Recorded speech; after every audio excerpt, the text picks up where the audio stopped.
violência obstétrica, o doutor Carlen Obeid, ele que é advogado e presidente da Comissão de Saúde da OAB-MS, para a gente falar um pouquinho mais sobre esse assunto e diante desses casos sobre violência obstétrica.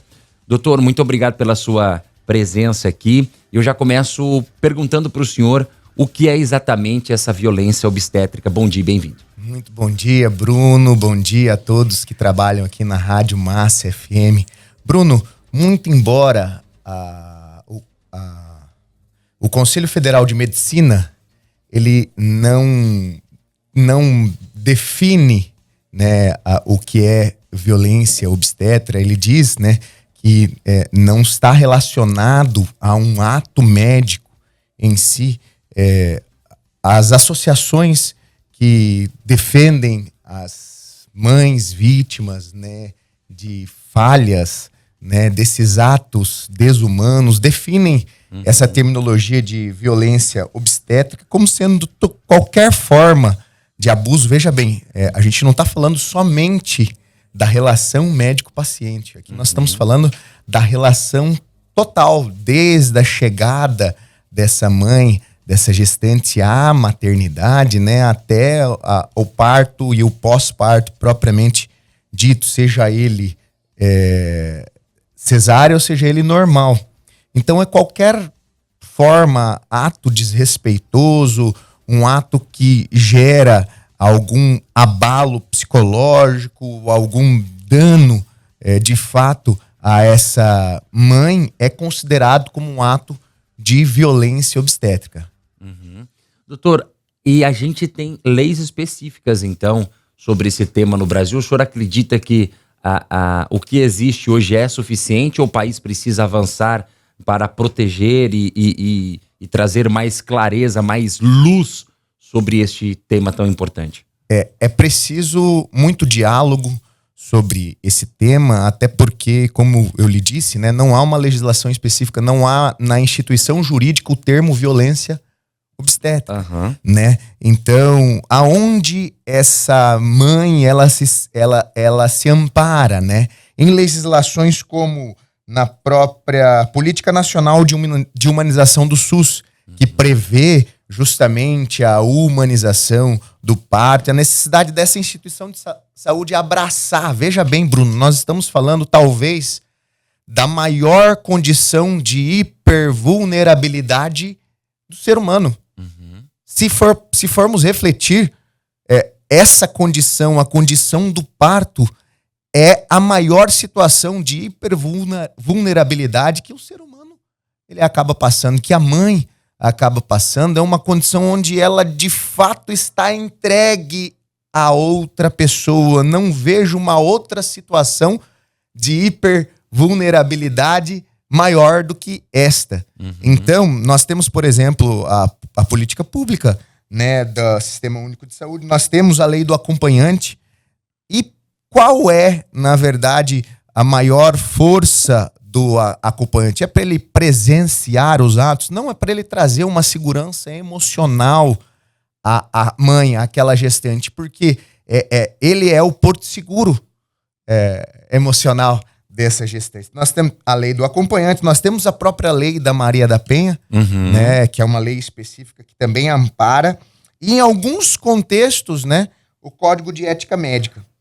Então, muito embora não haja a discussão, eu acredito que é necessário, quando a gente fala do termo violência, nós temos esse duplo sentido, né? Porque violência está sempre ligado juridicamente ao Código Penal, e aqui a gente não está falando de ato penal propriamente dito, né? Muitas vezes a gente fala de falha de prestação, como é esse caso, né? Foi veiculado nas matérias, a mãe denuncia uma negligência médica. Negligência médica é um ato, uma falha na prestação de serviço médico. Então tem um amparo civil e não penal. Certo.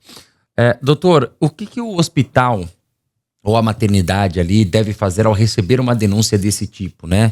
A mãe ou o familiar ali que falou, olha, eu acho aqui que configura um caso de violência obstétrica, reclama ali para a unidade hospitalar, para a maternidade. O que essa instituição deve fazer?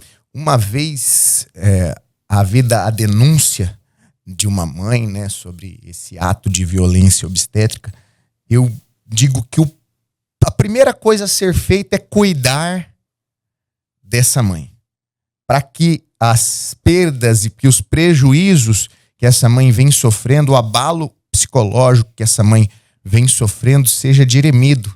Então, talvez um acompanhamento psicológico, psiquiátrico, essa é a primeira conduta que a instituição de saúde deve ter. E as próximas condutas é justamente levar, uma vez feita a filtragem, né? Havendo indícios aí de falha de prestação de serviços, havendo indícios dessa suposta violência obstétrica, né? Levar aos órgãos, Ministério Público, orientar a paciente quando ela não tem, ela está numa situação de hipossuficiência, não tem condições financeiras de arcar as custas com a advocacia privada, orientá-la aí à Defensoria Pública.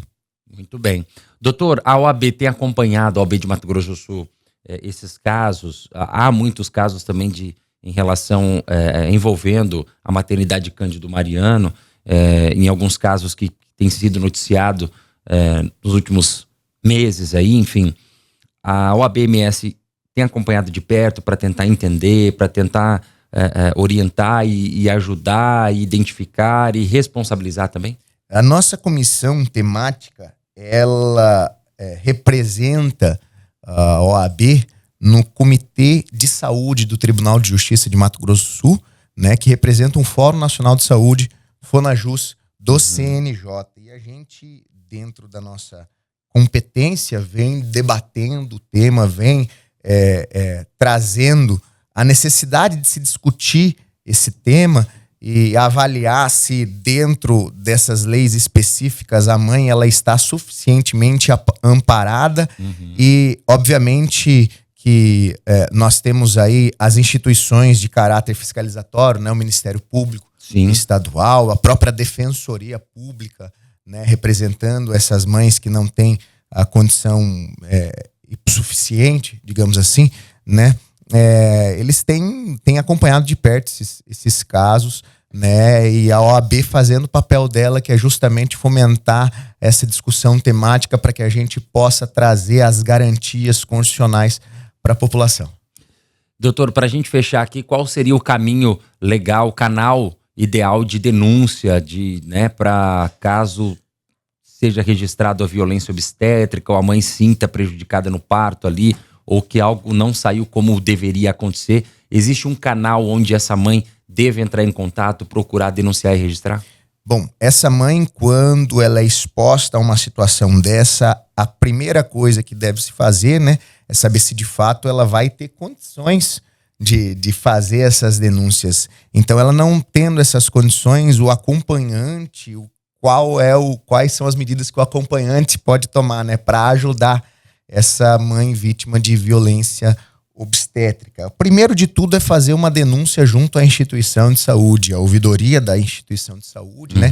Contar os fatos, né? Para que eles possam apurar e, de fato, né, solicitar essa instituição que cuide psicologicamente, né, dessa mãe que está num estado frágil, acabou de sofrer suposta falha de prestação, aí, suposta violência obstétrica, né? E o segundo passo é justamente em caso, né, de violação de direito individual, você ir a um advogado especialista, né, privado, que fazer uma consulta que ele tomará as medidas legais cabíveis, ou então, no caso de hipossuficiência, né, ir à Defensoria Pública. E se há, de fato, lá uma matéria de comoção, né, social, que ele vá também ao Ministério Público fazer essa denúncia.